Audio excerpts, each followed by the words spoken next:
सिआइबीले अघि बढाए सुन तस्करी प्रकरणमा अनुसन्धान। एसपी थापा तोकी अनुसन्धान अधिकृत। भन्सारले चाहे महराका 2 छोरामाथि हुन सक्छ अनुसन्धान। 3वटा वाणिज्य बैंक राष्ट्र बैंकको कारबाहीमा। एमालेको अवरोधले राष्ट्रिय सभाको बैठक स्थगित। नाबालक हत्या आरोपमा आमा बुवा पक्राउ। मन्दिर अगाडि चर्च बनाएपछि धरानमा विवाद। संसदीय समितिको सभापति सत्तारूढ र एमालेलाई भागभण्डा। राप्रपा र रासोपालाई छैन। युरोप भ्रमणमा निस्किए माधव कुमार नेपाल। ललिता निवास जग्गा प्रकरणमा विजय गच्छदार सहित 4 पूर्व मन्त्रीहरू विरुद्ध पक्राउ पूर्जी जारी। पानीको जारको अनुगमन गर्दै काठमाडौँ महानगरपालिका। सिआइबीका एसपी थापा नेतृत्व टिमले अघि बढाए सुन प्रकरणको छानबिन।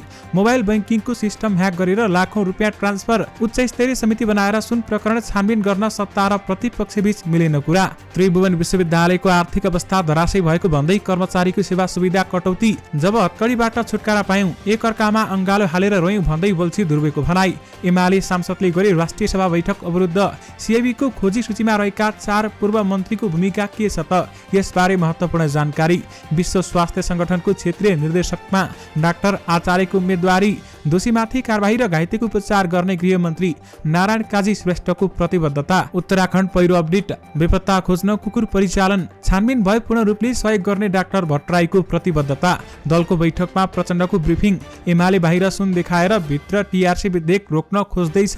विवादित हुन मलाई कुनै आपत्ति छैन भन्दै करिश्मा मानन्दरको भनाई। सिआइबीले थाल्यो 100 किलो सुन तस्करीको अनुसन्धान। एसपी थापा अनुसन्धान अधिकृत। सुन प्रकरणमा छानबिन समितिको अडान छाड्न प्रधानमन्त्री प्रचण्डले गरेको आग्रह केपी ओलीले मानेनन्।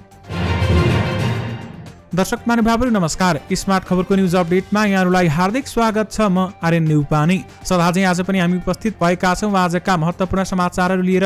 हामीलाई अन्तिमसम्म हेर्नुहोला अनि हाम्रो मेहनतका लागि यो भिडियोमा एउटा लाइक अवश्य गर्नुहोला। दर्शक महानुभावहरू पल पलको न्युज अपडेटका लागि हाम्रो च्यानललाई सब्स्क्राइब गरी नजिकै आउने बेल आइकनलाई क्लिक गर्नुहोला। कहाँबाट हेर्दै हुनुहुन्छ अनि के कस्तो लाग्दैछ आफ्ना कुराहरू तलको कमेन्ट बक्समा कमेन्ट गर्नुहोला। दैनिक रूपमा हेर्नुहुन्छ भने रेगुलर भनेर लेख्नुहोला। आज पहिलोचोटि हेर्दै हुनुहुन्छ भने फर्स्ट टाइम भनेर लेखिदिनुहोला। दर्शक महानुभावहरू देशभित्रबाट हेर्नु भएको छ भने आफू रहेको गाउँ ठाउँ सहर अनि जिल्लाको नाम लेखिदिनु होला। विदेशबाट हामीलाई हेर्नु भएको छ भने कुन देशबाट हेर्नु भएको छ त्यो कुरा पनि तलको कमेन्ट बक्समा कमेन्ट गरिदिनु होला। आउनुहोस् दर्शक महानुभावहरू आजका मुख्य समाचार सुरु गरौँ। ललिता निवास जग्गा प्रकरणमा अनुसन्धान गर्न आदेश दिएका माधव कुमार नेपाल विदेश गएको प्रसङ्गबाट।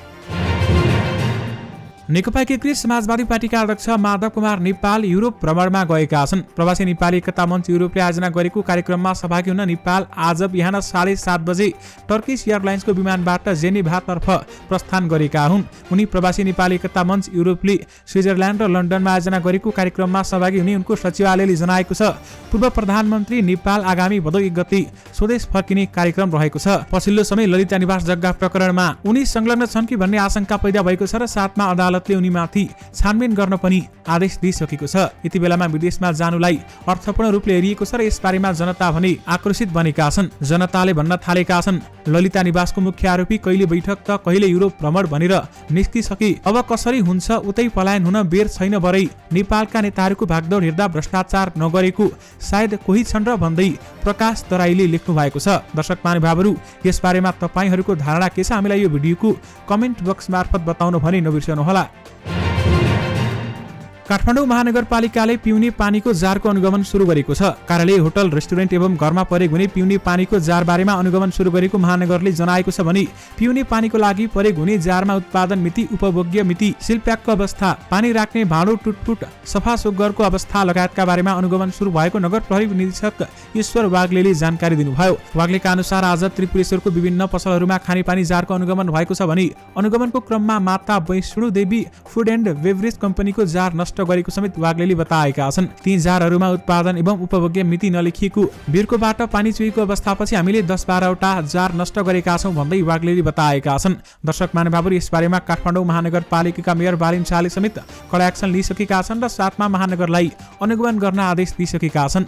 अनुगमनमा जे जस्तो देखिन्छ अवस्था नराम्रो देखिए कारबाही गर्ने समेत चेतावनी दिएका छन् र कति पसलहरूलाई कारबाही समेत गरिसकिएको छ।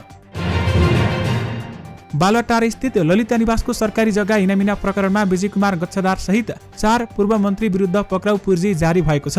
प्रहरीको केन्द्रीय अनुसन्धान ब्युरो सीआईबीले पूर्व उप प्रधानमन्त्री एवं भौतिक योजना मन्त्री विजय कुमार गच्छदार, राज्य मन्त्री सञ्जय कुमार शाह, पूर्व भूमि सुधार मन्त्री चन्द्रदेव जोशी र डम्बर श्रेष्ठ विरुद्ध पक्राउ पूर्जी जारी भएको प्रहरी स्रोतले हामीलाई बताएको छ। अख्तियार दुरुपयोग अनुसन्धान आयोगले चलाएको भ्रष्टाचार सम्बन्धी मुद्दामा पनि गच्छदार, जोशी र श्रेष्ठ प्रतिवादी थिए। सीआईबीले यसअघि यो प्रकरणमा 4 पूर्व सचिव सहित 406 जना विरुद्ध पक्राउ पूर्जी लिइसकेको छ। ललिता निवासको सरकारी जग्गा व्यक्तिको नाममा पास गर्ने काममा संलग्न भएको भन्दै तत्कालीन सचिवहरू दीप बस्नेत, छविराज पन्त, दिनेश हरि अधिकारी र नारायण गोपाल मलेगु विरुद्ध पक्राउ पूर्जी जारी भएको छ भने तीमध्ये पूर्व सहसचिव सुधीर शाह पक्राउ परिसकेका छन् भने अख्तियार दुरुपयोग अनुसन्धान आयोगका पूर्व प्रमुख आयुक्त समेत रहेका दीप बस्नेत भने फरार रहेका छन्। 112 रोपनी 4 आना 1 पैसा जग्गा हिनामिना प्रकरणमा 4वटा मुद्दामा प्रहरीले अनुसन्धान गरिरहेको छ। 112 रोपनी 4 आना 1 पैसा जग्गा हिनामिना भएको मुद्दा नम्बर 24 मा 209 जना विरुद्ध पक्राउ पूर्जी जारी भएको छ। यसैगरी पशुपति टिकिन्छा गुठीको नाममा दर्ता भएको मुद्दा नम्बर 25 को 110 जना विरुद्ध पक्राउ पूर्जी जारी भएको छ भने टिकिन्छा गुठीको नाममा 4 रोपनी 14 आना 3 पैसा 2 दाम जग्गा हिनामिना भएको बताइएको छ। नेपाल प्रहरीको केन्द्रीय अनुसन्धान ब्युरो सीआईबीले 1 क्विन्टल सुन तस्करी प्रकरणको अनुसन्धान सुरु गरेको छ। यो प्रकरण अनुसन्धानका लागि प्रहरी उपरीक्षक एसपी सञ्जय सिंह थापा अनुसन्धान अधिकृत तोकिएका सीआईबी स्रोतले जनाएको छ। त्रिभुवन विमानस्थल भन्सार कार्यालयबाट बाहिरिएको सुन 2 साउनमा राजस्व अनुसन्धान विभागले सिनामङ्गलबाट बरामद गरेको थियो भने सो प्रकरणमा राजस्व चुहावट 20 दिनसम्म अनुसन्धान गरेको विभागले आज सबै फाइल र पक्राउ परेका 18 जनालाई समेत प्रहरीलाई बुझाइसकेको छ। पहिले सुन तस्करी प्रकरणको प्राविधिक पाटोमा मात्र अनुसन्धान गरिरहेको सीआईबीले आजदेखि भने औपचारिक रूपमा अनुसन्धान सुरु गरेको छ। यसअघि राजस्व अनुसन्धान विभागले गरिरहेको अनुसन्धानमा सहयोग गर्न प्रहरी प्रधान कार्यालयले एसपी कृष्ण पङ्गेनीलाई खटाएको थियो भने अहिले पङ्गेनीलाई पनि सीआईबीको अनुसन्धानमा सहयोग गर्न खटाएको प्रधान कार्यालय स्रोतले बताएको छ।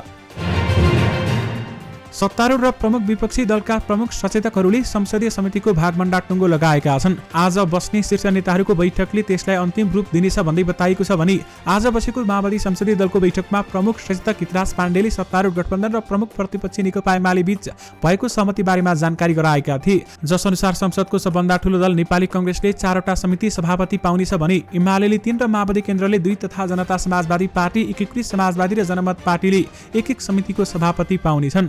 संसदको चौथो दल राष्ट्रिय स्वतन्त्र पार्टी र 5औं दल राप्रपालाई भने समिति सभापति छैन। सत्ता गठबन्धन र प्रमुख विपक्षी दलका प्रमुख सचेतकहरूले गरेको भागभण्डा हो यो। माओवादीका एक सांसदले भने आज बस्ने उच्चस्तरीय बैठकले अनुमोदन गरेपछि यसले अन्तिम रूप पाउनेछ। विशेष गरी संसदीय समितिको सभापति सत्तारूढ र एमालेलाई भागभण्डा गरिएको छ भने राष्ट्रिय प्रजातन्त्र पार्टी र राष्ट्रिय स्वतन्त्र पार्टीलाई भने दिएको छैन। सर्वोच्च अदालतले ललिता निवास जग्गा प्रकरणमा मन्त्री परिषदबाट निर्णय गर्नेहरूमाथि पनि अनुसन्धान गर्न आदेश दिएसँगै पूर्व प्रधानमन्त्री डाक्टर बाबुराम भट्टराईले निर्देशन अनुरूप छानबिन भएमा त्यसमा पूर्ण रूपले सहयोग गर्ने प्रतिबद्धता जाहेर गरेका छन्। ललिता निवास जग्गा अनियमितता प्रकरणमा मुछिएका योगराज पाण्डेले दायर गरेको बन्दी प्रत्यक्षीकरणको निवेदनमा न्यायाधीश अनिल कुमार सिन्हा र डाक्टर कुमार चुडालको इजालसले नीति निर्मातामाथि समेत अनुसन्धान गर्न आदेश दिएको हो। सर्वोच्चको आदेशसँगै ललिता निवास जग्गा प्रकरणमा पूर्व प्रधानमन्त्री माधव कुमार नेपाल र डाक्टर बाबुराम भट्टराई माथि पनि अनुसन्धान गर्न बाटो खुलेको छ। भट्टराईले भनेका छन्, ललिता निवास लगायत जुनसुकै प्रकरणमा राज्यका मन्त्री परिषद लगायत सबै तहका भएका निर्णयहरू उप निष्पक्ष छानबिन गरेर कानुन विपरीत राज्यलाई नोक्सान हुने निजी लाभ लिने ढङ्ग कार्य गरेको भए जतिसुकै उच्च तहको व्यक्ति भए पनि कानुन अनुसार कारबाही गरिनुपर्छ र देशमा विधिको शासन कायम गरिनुपर्छ भन्ने मेरो आजीवन मान्यता छ र प्रतिबद्धता रहेको छ भन्दै उहाँले बताउनु भएको छ। प्रधानमन्त्री पुष्पकमल दाहाल प्रचण्डले प्रमुख प्रतिपक्षी नेकपा एमाले संसदमा दोहोरो भूमिका खेलिरहेको बताएका छन्। आज सिंहदरबारमा बसेको संसदीय दलको बैठकमा ब्रिफिङका क्रममा नेकपा माओवादी केन्द्रका अध्यक्ष समेत रहेका प्रचण्डले यस्तो ब्रिफिङ गरेका हुन्। एकजना सांसदका अनुसार दाहालले एमाले संसदमा दोहोरो चरित्र देखाएकाले माओवादीका सांसदहरूले भूमिका सशक्त हुनुपर्ने पनि बताएका छन्। एमाले सदन चल्न दिएको छैन उनले भने, तर उसले जनतालाई देखाउन बाहिर सुन तस्करी बारेमा छानबिनका लागि उच्चस्तरीय समिति भनिरहेको छ। तर खासमा चाहिँ भित्र चाहिँ एमाले संक्रमणकालीन न्याय टीआरसीको विधेयक रोक्ने योजनामा छ। दाहालले सहमति भएमा सोमबार नै संसद सुचारू हुने बताएका थिए, तर यदि सभामुखको कार्यकक्षमा हुने बैठकमा सहमति हुन नसकेमा अझै संसद 2-4 दिन चल्न नसक्ने पनि ब्रिफिङमा दाहालले बताएका छन्। संचार तथा सूचना प्रविधि मन्त्री रेखा शर्माले गत चैत 5 गते बेपत्ता पारिएका व्यक्तिको छानबिन सत्य निरूपण तथा मेलमिलाप आयोग तेस्रो संशोधन विधेयक 2079 संसदमा पेश समेत गरेकी थिइन्। विशेष गरी एमाले बाहिर सुन देखाएर भित्री टीआरसी विधेयक रोक्न खोज्दैछ भन्दै दलको बैठकमा प्रचण्डले ब्रिफिङ गरेका छन्। अभिनेत्री करिश्मा मानन्दर समय समयमा विवादमा परिरहन्छन्। जति विवादमा परि पनि करिश्मा सामाजिक सञ्जाल होस् वा सार्वजनिक कार्यक्रम सबैतिर उस्तै सक्रिय देखिन्छन्। उनै अभिनेत्री आइतबार चलचित्र विकास बोर्डमा भुवन केसी चैत्य वसुन्धरा फाउन्डेसनले आयोजना गरेको कार्यक्रममा वक्तव्यका रूपमा उपस्थित भएकी थिइन्। फाउन्डेसनद्वारा सम्मानित अग्रज कलाकार मिथिला शर्मा र शर्मिला मल्लमाथि टिप्पणी गर्न मञ्चमा पुगेकी करिश्माले विवादसँग आफूलाई कुनै डर नभएको बताएकी छन्। उनले पछिल्लो समय सहकारीको ठगीमा परेको भन्दै माइती घरमा अनसन बसेको कुरा उठाउँदै आफू यो कुराले विवादमा परे पनि आपत्ति नभएको बताएकी हुन्। उनले ठगीमा परेका कलाकारहरूको समस्या समाधान गर्न सरकारले चासो दिनुपर्ने बताउँदै भनिन्, यो कुरा उठाउँदा म विवादमा पर्न सक्छु, विवादित हुन मलाई कुनै आपत्ति छैन। आइतबार भुवन चैत्य वसुन्धरा फाउन्डेसन 6 जना कलाकार तथा स्रष्टा सम्मान गरेको छ। कलाकार मिथिला शर्मा, शर्मिला शर्मा, निर शाह, संगीतकर्मी गणेश रसिक र अभिनेता शिव श्रेष्ठलाई सम्मान गरिएको हो। सोही सम्मान कार्यक्रममा उपस्थित भएकी करिश्माले आफू सधैँ विवादमा पर्ने कुराको सम्झना गरेकी हुन्। प्रधानमन्त्री पुष्पकमल दाहाल प्रचण्डले प्रमुख प्रतिपक्षी दल एमालेलाई सुन तस्करी प्रकरण अनुसन्धानको लागि उच्चस्तरीय छानबिन समितिको माग छाड्न आग्रह गरेका छन्। आज प्रतिनिधि सभाको अवरोध हटाउन बसेको 3 दलका शीर्ष नेताको बैठकमा प्रचण्डले एमाले अध्यक्ष केपी शर्मा ओलीसँग यस्तो आग्रह गरेका हुन्। उक्त प्रकरणको सिआइबीले अनुसन्धान गरिरहेकाले छानबिन समिति आवश्यक नपर्ने भन्दै प्रचण्डले एमालेलाई उक्त मागबाट पछि हट्न आग्रह गरेका हुन्। प्रचण्डको आग्रहमा एमालेले भने उच्चस्तरीय समितिको माग कायमै राखेको एमाले सचेतक महेश भट्टौलाले हामीलाई जानकारी दिए। एमालेले सुन तस्करी प्रकरणको सिआइबीले मात्र अनुसन्धान गरेर नपुग्ने भन्दै सरकारले सत्य तथ्य छानबिनको लागि उच्च स्तरीय समिति बनाउन माग गर्दै केही दिनदेखि संघीय संसदका दुवै सदन अवरुद्ध पार्दै आएको छ। आजको राष्ट्रिय सभा बैठक पनि एमालेको अवरोधका कारण आगामी बुधबारको लागि सारिएको छ भन्ने आज दिउँसो 1 बजे बस्ने तय भएको प्रतिनिधि सभा बैठक पनि एमालेले अवरोध गर्ने भनेपछि दिउँसो 4 बजेका लागि तय भएको थियो र अहिले त्यो बैठक पनि स्थगित भएको छ।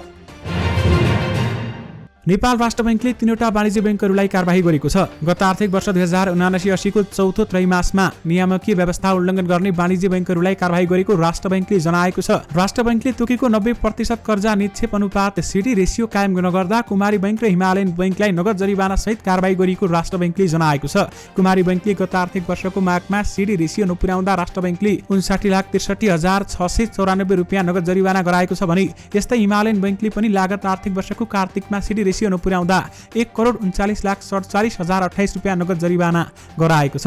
यता प्राइम कमर्सियल बैंकलाई भने राष्ट्र बैंकले सचेत गराएर छाडेको छ। विशेष गरी 3वटा वाणिज्य बैंक राष्ट्र बैंकको कारबाहीमा परेका छन्।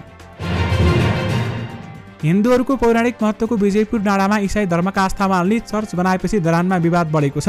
100 वर्ष पुरानो बालगोपाल मन्दिर अगाडि पार्टी प्यालेस बनाउने भनेर अन्ततः चर्च बनाएको अथवा भन्दै हिन्दू धर्मावलम्बीहरूले चर्च हटाउनु पर्ने माग राखेका छन्। स्वस्तानी व्रत कथामा भगवान शिवले श्रीमती सतीदेवीको मृत्यु शव बोकेर यात्रा गर्ने क्रममा विजयपुरमा पुग्दा दाँत पतन भएको प्रसङ्ग उल्लेख छ भने दाँत पतन भएको भनिएको स्थानमा दन्तकाली मन्दिर छ। दन्तकाली आसपास बुढासुब्बा, पञ्चकन्या, पिण्डेश्वर लगायत धार्मिक शक्तिपीठहरू पनि छन्। विजयपुर डाँडामा रहेका 4वटै शक्तिपीठको 100 वर्ष पुरानो इतिहास पनि छ। यो शक्तिपीठ जाने बाटोमा पर्ने विजयपुर डाँडामा इसाई धर्मावलम्बीहरूले चर्च बनाएपछि विवाद भएको हो। हिन्दू धार्मिक अभियन्ताले चर्चलाई सार्न माग गरिरहेका छन् र इसाई धर्मावलम्बीहरू नसार्ने अडानमा रहेका छन्। दर्शक महानुभावहरू, धरान महानगरपालिकाका मेयर हर्क साम्पाङले पनि यसबारेमा पछिल्लो समय बोलिरहेका छन् र यसबारेमा थप अपडेट आएमा तपाईहरू माझ पक्कै पनि लिएर आउने नै छौँ। मोबाइल बैंकिङ प्रविधिको सिस्टम नै ह्याक गरेर लाखौं रुपियाँ ट्रान्सफर गर्ने कार्यमा संलग्न 2 व्यक्ति पूर्वपक्षका लागि कारागार चलान भएका छन्। उनीहरूले भरतपुर स्थित नारायणी डेभलपमेन्ट बैंकको पैसा गैर कानुनी रूपमा आफ्नो खातामा ट्रान्सफर गरेका थिए भने पैसा झिक्ने क्रममा प्रहरीले उनीहरूलाई पक्राउ गरेको थियो। जेठ 14 गते बाँके घर भएर हाल नारायणगढ बस्दै आएका 29 वर्षीय यगन कुमार विकले नारायणी डेभलपमेन्ट बैंकको नारायणगढ शाखामा खाता खोलेका थिए भने ती दिन उस्तै समयमा 12 घर भएका 31 वर्षीय नन्दकिशोर कुमार यादवले सोही बैंकको यगपुर स्थित शाखामा खाता खोलेका थिए। जेठ 19 गते विभिन्न व्यक्तिको नामबाट योगनको खातामा 5,33,400 रुपियाँ जम्मा भएको छ भने सोही दिन नन्द किशोरीको खातामा 13,78,000 रुपियाँ जम्मा भयो। उनको खातामा पनि धेरै पैसा अथवा धेरै व्यक्तिले पैसा पठाएका थिए। ती खातामा एकै दिन उस्तै समयमा 48,000 देखि 2 लाख रुपियाँसम्म पनि पैसा पठाइएको थियो। जेठ 20 गते उनीहरू पैसा निकाल्न बैंक पुगे। पैसा निकाल्दै गर्दा बैंकका कर्मचारीले उनीहरू माथि शंका गरे। थाहा नपाउने गरी प्रहरीलाई खबर गरे। हामीलाई बैंकका कर्मचारीले 2वटा खातामा धेरै बचतकर्ताको खाताबाट शंकास्पद रूपमा पैसा जम्मा भएको र उनीहरू अहिले पैसा निकाल्न लागेको भनेर खबर गरे। प्रहरी टोली त्यहाँ पुग्दा बैंकका कर्मचारीले उनीहरूलाई बोलाइरहेका रहेछन्। हामीले दुवैजनालाई नियन्त्रणमा लियौं, जिल्ला प्रहरी कार्यालय चितवनका प्रवक्ता डीएसपी विजयराज पण्डितले बताए। प्रहरीले बैंकका प्रमुख कार्यकारी अधिकृतसँग सम्पर्क गर्यो। उनकै जाहेरीका आधारमा योगेन्द्र नन्दकिशोरलाई थानामा राख्यो। प्रहरीले उनीहरूलाई लामो समयसम्म हिरासतमा राखेर अनुसन्धान गरेको थियो भने बैंकिङ कसुरको मुद्दामा 60 दिनसम्म हिरासतमा राखेर अनुसन्धान गर्न मिल्छ। अनुसन्धानका क्रममा यी दुई व्यक्तिको खातामा पैसा ट्रान्सफर हुँदा भारत र बेलायतको कोड प्रयोग भएको भेटिएको छ भने जसको खाताबाट पैसा गएको छ उनीहरूमध्ये अधिकांशलाई पैसा गएको कुरा थाहै भएको छैन। खातावालाहरूलाई पनि बोलायौं। केही पैसा ट्रान्सफर भएको एसएमएस आएपछि तुरुन्तै बैंकहरूलाई खबर गर्नु भएको रहेछ। अधिकांशले मेसो नै पाएनन्, के एसएमएस आयो भन्ने नै भेउ पाएनन्, डीएसपी पण्डितले भने। योगेन्द्र नन्दकिशोर यसअघि त्यस्तो गतिविधिमा संलग्न भएको नदेखिको अनुसन्धानमा संलग्न अधिकृतहरू बताउँछन्। दर्शक महानुभावहरू, तपाईहरूले पनि मोबाइल ब्याङ्किङ चलाउनु भएको छ र पैसा ट्रान्सफर गर्नुहुन्छ भने त्यसमा विशेष ध्यान दिनुहोला, किनभने अहिले मोबाइल ब्याङ्किङका कसुरहरू अथवा मोबाइल ब्याङ्किङ सम्बन्धी नराम्रा कामहरू भइरहेका छन् र तपाईँको खाताबाट पैसा गएको तपाईँले थाहा पनि पाउनुहुन्न। त्यसकारण तपाईँहरू सचेत रहनुहोला। दर्शक महानुभावहरू, कलाकार बल्छी ध्रुव यानि कि मरिसमान श्रेष्ठ भन्छन्, वानएक्सपेट प्रचार गरेको मुद्दामा 30 दिनको हिरासतबाट हालै मुक्ति पाइयो। अहिले त्यो समयमा रोकिएको टेलिश्रृङ्खला हल्का रमाइलोको काम थालियो। जुठेको पनि तयारीमा छु। जीवन पहिले जस्तो चलेको थियो त्यसरी नै अगाडि लैजाने सोचमा छु। नयाँ सिरियल राजु पौडेल दाईसँग मेरो मनमुटाव भनेर बाहिर विभिन्न हल्ला चलेका छन्। त्यो सबै फगत हल्ला मात्रै हो। यस विषयमा अहिले केही बोल्दिन। यस्ता विषयमा समाचारबाट थाहा पाउँदा म आफै छक्क परेको छु भन्दै उनले बताएका छन्। वानएक्सपेटको घटना प्रकरण मेरो जीवनको सबैभन्दा दुःखदायी घटना हो। मबाट अनजानमा जुन काम भएको थियो त्यसले ठुलै सबक सिकाए भन्दै उनले बताएका छन्। दर्शक महानुभावहरू, जब हत्कडीबाट छुटकारा पायौं, एकअर्कामा अङ्गालो हालेर हामी धेरै रोयौं भन्दै उनले बताएका छन्। कलाकारले थाहा नपाएका कारण यस्तो दुःख पायौं र अब त्यो गल्ती दोहोऱ्याउने छैनौं भन्दै उहाँले बताउनु भएको छ। नेकपा एमाले राष्ट्रिय सभा बैठक अवरुद्ध गरेको छ। आजको बैठकमा एमाले सांसद दिलकुमारी रावलले सुन तस्करी प्रकरणमा उच्चस्तरीय छानबिन समिति गठनमा सरकारले व्यवस्था गरेको भन्दै समिति नबनेसम्म सदन अघि बढ्न नसक्ने बताएकी छन्। बैठकको सुरुमै एमाले सांसदहरूले आसनबाट उठेर विरोध जनाएका थिए भने त्यसपछि अध्यक्ष गणेश तिमिल सेनाले रावललाई बोल्न समय दिएका थिए। त्यस क्रममा रावलले सरकारका आबद्ध राजनीतिक दलकै नेता कार्यकर्ता सुन तस्करीमा मुछिएको भन्दै सरकार सुन तस्करी प्रकरणमा निष्पक्ष छानबिनको पक्षमा नदेखिएकाले बैठक चल्न नदिने समेत बताएकी छन्। अध्यक्ष तिमिल सेना शीर्ष नेताबीच संवाद चलिरहेको र समस्या समाधानको प्रयास भइरहेकाले सांसदहरूलाई आसन ग्रहण गर्न आग्रह गरे पनि उनीहरू आसन ग्रहण गर्न भनी मानेका थिएनन्। विशेष गरी एमाले सांसदले राष्ट्रिय सभा बैठक अवरुद्ध पारेका छन्। उपप्रधानमन्त्री एवं गृहमन्त्री नारायण काजी श्रेष्ठले तामाङ र मगर समुदायको धरनामा भएको प्रहरी हस्तक्षेपप्रति दुःख व्यक्त गरेका छन्। घटनाको गम्भीर अनुसन्धान गरी दोषीलाई कारबाही गर्ने र घाइतेको उपचार अथवा उचित उपचार गर्ने प्रतिबद्धता समेत उनले व्यक्त गरेका छन्। आज मन्त्रालयमा तामाङ, गेदुङ र मगर संघका अध्यक्ष सहितका प्रतिनिधिहरूको ज्ञापन पत्र बुझ्ने क्रममा गृहमन्त्री श्रेष्ठले प्रतिबद्धता जनाएका हुन्। तामाङ र मगर समुदायमा अथवा समुदायका विभिन्न विषयमा विवादास्पद अभिव्यक्ति दिने अधिवक्ता भगवती पाण्डेलाई तत्काल कारबाही गर्न उजुरी दिए पनि समयमै सुनवाई नभएको भन्दै साउन 17 गते नेपाल तामाङ, गेदुङ संघीय समिति र नेपाल मगर संघ केन्द्रीय समितिको ब्यानरमा टेकु प्रहरी परिसर अगाडि धरना दिएको थियो। सोही धरनामा प्रहरी हस्तक्षेप हुँदा 3 दर्जन बढी धरनाकारी घाइते भएका थिए। सोही दिन पक्राउ अधिवक्ता पाण्डे केही घण्टामा जिल्ला अदालत काठमाडौँको आदेशले रिहा भए पनि धरनाकारीलाई भने प्रहरी हिरासतभित्र समेत चरम यातना दिएको तामाङ, गेदुङ र मगर संघले बताएका छन्। मरणासन्न घाइते दर्जनौं महिला र पुरुष आन्दोलनकारीको उपचार जारी रहेको छ। दोषीमाथि कारबाही र घाइतेको उपचार गर्ने गृहमन्त्री श्रेष्ठले यसमा प्रतिबद्धता जनाउनु भएको छ। 4 दिनपछि भारतको उत्तराखण्ड राज्यमा पर्ने रुद्रप्रयागको गैरुकुण्डमा बेपत्ता भएकाहरूको खोजी कार्य तीव्र पारिएको छ। सो ठाउँमा स्थानमा नेपालीले सञ्चालन गरेका 3 होटल पहिरोले बगाएको छ भने सो क्रममा कालीकोटका 3 पुरुषको शव भारतीय प्रहरीले फेला पारेको छ। कालीकोटको मानमका टेकबहादुर कामी, प्रकाश कामी र देवी कामीको शव भेटिएको हो। भारतको राजधानी नयाँ दिल्ली स्थित नेपाली दूतावासमा कार्यरत नेपाल प्रहरीका वरिष्ठ उपरीक्षक उमा प्रसाद चतुर्वेदीले 11 नेपाली अझै हराइरहेको जानकारी दिएका छन्। 11 नेपाली नागरिक पहिरोमा बेपत्ता भएको यकिन भएको छ। 2 जना बारेमा आशंका मात्रै गरिएको छ भन्दै उनले भने खोजी कार्यमा आइतबारदेखि भारतीय सुरक्षाकर्मीले तालिम प्राप्त कुकुर समेत परिचालन गरेको बताएको छ। त्रिभुवन अन्तर्राष्ट्रिय विमानस्थल भन्सार कार्यालयले चाहे गत माघमा हराएको 9 किलो सुन प्रकरणमा नेपाल माओवादी केन्द्रका उपाध्यक्ष कृष्णबहादुर महराका 2 छोरामाथि अनुसन्धान हुने देखिएको छ। नेपाल प्रहरीको केन्द्रीय अनुसन्धान ब्युरो सिआइबीले गरेको अनुसन्धानका आधारमा जिल्ला सरकारी वकिलको कार्यालय काठमाडौँले 27 असारमा 9 जना विरुद्ध आपराधिक विश्वासघात र संगठित अपराध सम्बन्धी कसुरमा मुद्दा दायर गरेको थियो। यसमा भन्सार छलीको कसुर पनि आकर्षित हुने भएकाले भन्सार कार्यालयले फेरि अनुसन्धान गरेर सुन ल्याउने समूह वा त्यसका सहयोगीलाई कानुनी दायरामा ल्याउन सक्ने गरी सरकारी वकिलको कार्यालयले बताएको छ। प्रहरीले बुझाएको प्रतिवेदनका आधारमा संगठित अपराध र आपराधिक विश्वासघातमा मात्रै मुद्दा चलेकाले अझै भन्सार चलीको कसुरमा अनुसन्धान गर्न सकिने जिल्ला सरकारी वकिलको कार्यालय काठमाडौँका प्रमुख सह वक्ता अच्युत मणि न्युपानेले बताएका छन्। भन्सारले चाहे महराका 2 छोरामाथि अनुसन्धान हुन सक्ने बताइएको छ। बागलुङमा 2 महिनाको नाबालकको हत्याको आरोपमा आमाबुवा पक्राउ परेका छन्। पक्राउ पर्नेमा निसीखोला गाउँपालिका 4 बडाचौरका 24 वर्षीय बिरविक र 30 वर्षीय सबिना रहेको जिल्ला प्रहरी कार्यालय बागलुङका सूचना अधिकारी तथा प्रहरी नायब परीक्षक मदन केसीले जानकारी दिएका छन्। यी साउन 18 गते बिहीबार राति विक दम्पतिबीच विवाद हुँदा बालकलाई खोसाखोस तानातान गर्ने क्रममा आफ्नै घरभित्र भुइँमा खसी बजारिएपछि घटनास्थलमै बालकको मृत्यु भएको बताइएको छ। प्रहरीले घटनाको विषयमा 3 दिनपछि मात्रै जानकारी पाएको थियो। त्यस लगत्तै प्रहरीले विक दम्पतिलाई पक्राउ गरी अनुसन्धान अगाडि बढाएको छ। प्रहरीले जिल्ला अदालत बागलुङमा आइतबार जान सम्बन्धी कसुरमा मुद्दा दर्ता गरेपछि 5 दिनको म्याद थप गरी अनुसन्धान थालेको छ। त्रिभुवन विश्वविद्यालयले कर्मचारीको अतिरिक्त सेवा सुविधा कटौती गरेको छ। त्रिवीको आर्थिक अवस्था धराशी बनेको भन्दै कर्मचारीहरूलाई दिँदै आएको अतिरिक्त सेवा सुविधा कटौती गरेको हो।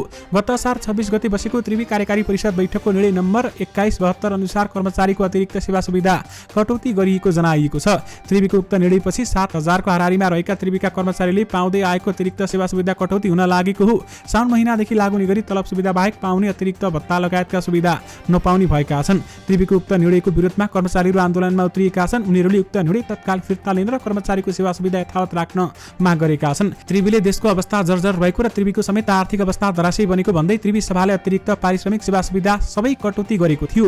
विशेष गरी त्रिवीको आर्थिक अवस्था धराशयी भएको भन्दै कर्मचारीको सेवा सुविधा कटौती गरिएको छ। विश्व स्वास्थ्य संगठन WHO को दक्षिण पूर्वी एसिया क्षेत्रको क्षेत्रीय निर्देशकमा नेपालका तर्फबाट डाक्टर शम्भु प्रसाद आचार्यले उम्मेदवारी दिएका छन्। नेपाल सरकार परराष्ट्र मन्त्रालयले संयुक्त राष्ट्रसङ्घलाई गत जुलाई 23 मा पत्राचार गर्दै क्षेत्रीय निर्देशक पदमा आचार्यको उम्मेदवारी बारेमा जानकारी गराएको हो। दक्षिण पूर्वी एसिया क्षेत्रमा नेपाल सहित 11 राष्ट्र रहेका छन् भने उक्त पदमा नेपालबाट आचार्यसँगै बंगलादेशबाट पनि उम्मेदवारी परेको छ। नेपाल सरकार र परराष्ट्र मन्त्रालयले क्षेत्रीय निर्देशक पदमा आचार्यको उम्मेदवारी दर्ता गराउँदै नयाँ दिल्ली, ढाका, कोलम्बो र बैंककमा रहेका नेपाली राजदूतहरूलाई समर्थन जुटाउनका लागि पत्राचार समेत गरिसकेको छ। दर्शक महानुभावहरू, यससँगै तपाईहरुमाझ आजका सबै महत्त्वपूर्ण समाचारहरू तपाईहरुमाझ राखिसकेका छौं। फेरि पनि तपाईहरुमाझ नयाँ मुख्य समाचारहरूको साथमा उपस्थित हुने नै छौं। अहिलेलाई भने मलाई बिदा दिनुहोस्। नमस्कार।